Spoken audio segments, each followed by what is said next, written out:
one that directly to the Okay, right well, of that. Okay.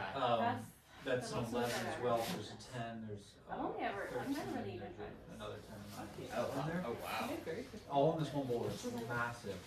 But yeah, if you want to check it out sometime, Yeah, just let that'd me be know. awesome. Unfortunately, I think this season's kind of almost finished here. Okay. So you'll come back to it before. But I can take you out there and I can show it to you. It's not a secret boulder or anything. Cool.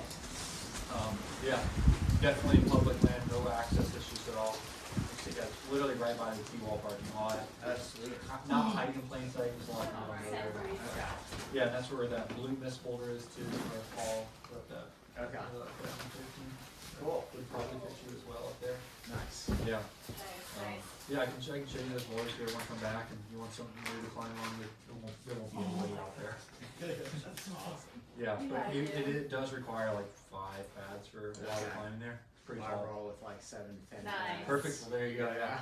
Right. Yeah, man, yeah, you just holler at me Nice. sometime and I'll take you over there to show you that. Nice.